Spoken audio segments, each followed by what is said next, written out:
ሰላም እንዴት ናችሁ? የነጅሆም ኩኪንግ ቤተሰቦች ሰራተኛዋ አደይ ክፍል 180ን ይዤላችሁ መጥቻለሁ። ላይክ፣ ሸር፣ ሰብስክራይብ በማድረግ እስከ መጨረሻው አብረውኝ ቆዩ። ዛሬ እንግዲህ ለሊ በጣም ማንንም ማስታወስ ስለማትችል በጣም አዝነዋል። ሁላቸውም እንዴት እንደዚህ ሊፈጠር ቻለ እያሉ ነው።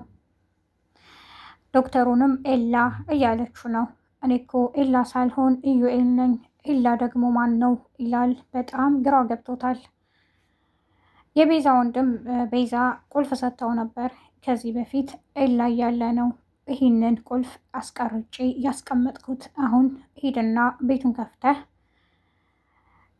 የቤት ካርታና ፕላኑን አንጣ ብለው ነበር። ለሊን በዚህን ጊዜ ወደ ቤት ልካት ስለነበረ ትሄዳለች። ድንገት መኝታ ክፍል ገብቶ ወረቀት ሲያወጣ ትደርስበታለች። ከጀርባው ኤላ መስሏት ስታየው ጀርባውን ሄዳ ስትነካው ዳኒ ነው። በጣም ትደነግጣለች። አንተ ደግሞ ማነህ? ከየት ነው የመጣኸውም? ትለዋለች። እሱም አፏን ያፍናታል። ጸጥ በይ በማለት በጣም ትነክሰውና ሩጣ ትወጣለች። በር ላይ ስትወጣ ዴቭን ታገኛለች። እንዴ ምን ሆነሽ ነው ለሊ ይላታል። አንተ ደግሞ ማነህ ትላለች። ሁላቸውንም ስለረሳች ሁላቸውም በጣም ግራ ተጋብተዋል። ዶክተሩም ወደ ቤት እየመጣ ነበር። ለሊ ይላታል።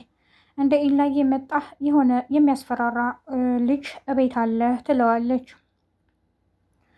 ባቡሌም ምን ሆነሽ ነው ይላታል። አንተ ደግሞ እዚህ ምን ልታደርግ መጣህ?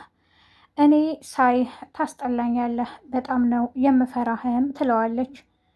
እሱ በጣም ግራ ገብቶታል። ውስጥ ያለው ማን ነው በማለት ይገባሉ። ሲገቡም ዳኒ በመጋረጃ ጀርባ ተደብቆ የሚሉትን ያዳምጣል። ሁላቸውም ከወጡ በኋላ በጣም ግራ ስለገባቸው በሌሊ እንደዚህ መሆን እሱ እች ልጅ አስበልታኝ ነበር ወይኔ በማለት ከተደበቀበት መጋረጃውን ገልቦ ወጥቶ ይሄዳል። ለሊንም ሐኪም ቤት መሄድ አለብሽ በማለት ይዘዋት ሄደዋል። እሷ ደግሞ ኤላ አንተ ያልከውን ነገር በሙሉ እሰማሃለሁ፣ ምንም ችግር የለው በማለት ሄዳለች። ሩታን ስታያት ይችን ልጅ አልወዳትም ትላለች።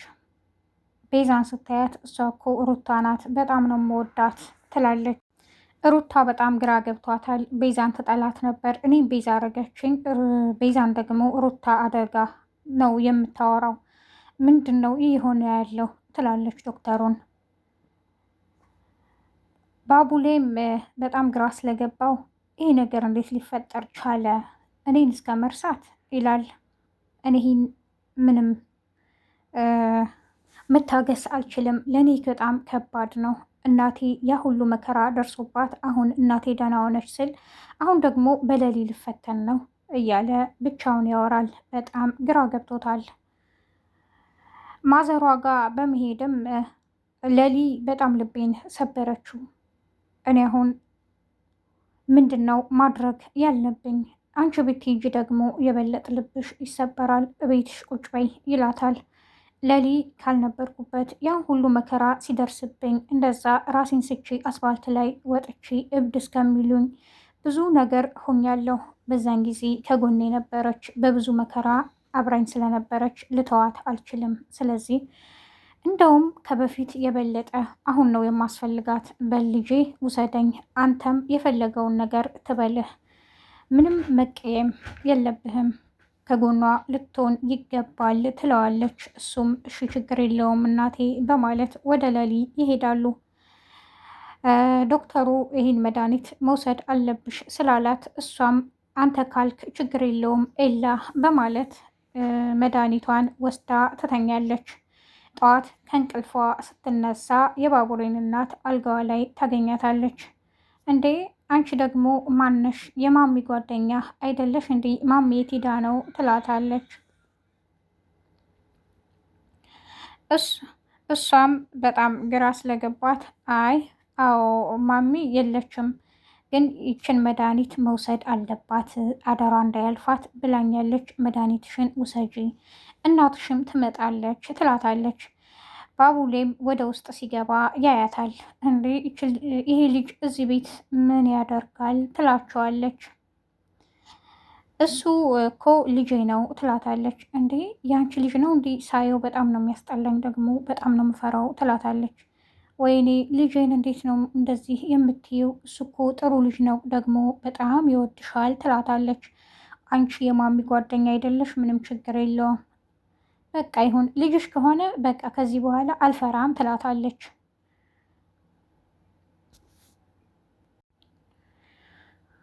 ባቡሌና ዶክተሩ ያወራሉ።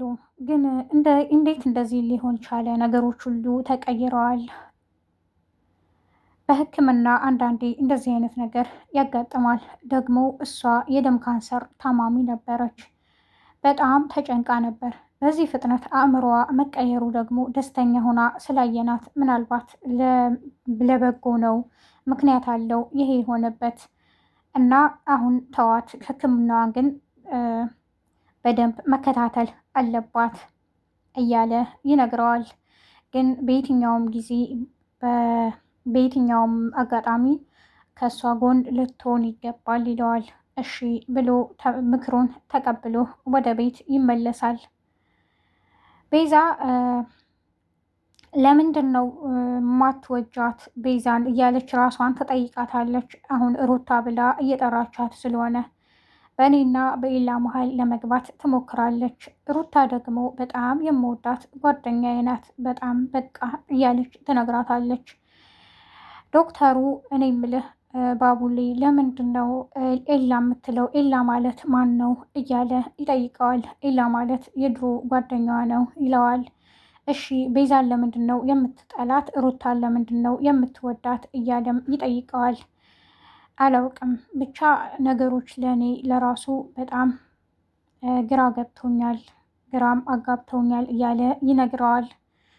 ዳይመንድ መንገድ ላይ ሩታን ሲያገኛት እኔ ምልሽ ለምንድን ነው እዚህ ሆስፒታል ያለሽው እያለም ይጠይቃታል። እኔ ለሊን እያስታመምኩ ነው እያለች ትነግረዋለች። ሮሚም እኔ ስራ ስለጨረስኩ ለሊን ሄጄ ጠይቃታለሁ ትላለች። የፍቅር እናትም ለሊ በጣም አሳዝናኛለች እማዬ ብላ ደግሞ ሩጣ ስታቅፈኝ በጣም አዝኛለሁ፣ እየሄዳችሁ ጠይቋት ትላቸዋለች። አበበ ከክፍለ ሀገር የሚከታተሉት ሰዎች መጥተዋል። በጣም ደንግጧል። ቤቱን ለቆ ወረቀት ጽፎ ለራሄል ሄደዋል። ሄለን እባክሽን እኔ ስራ አለኝ፣ አምሽቼ ከመጣሁ እመጣለሁ፣ ካልመጣሁ ደግሞ በር ሲቆረቆር ማንም ቢሆን እንዳትከፍቺ ይላታል። የዛሬው ክፍል ይህን ይመስል ነበር። በቀጣይ ክፍል እስከምንገናኝ ነጆም ኩኪንግን ላይክ፣ ሸር፣ ሰብስክራይብ በማድረግ እስከ መጨረሻው አብራችሁ ስለቆያችሁ አመሰግናለሁ። ያላችሁበት የዓለም ዳርቻ ሰላማችሁ ይብዛ። መልካም ቀን ባይ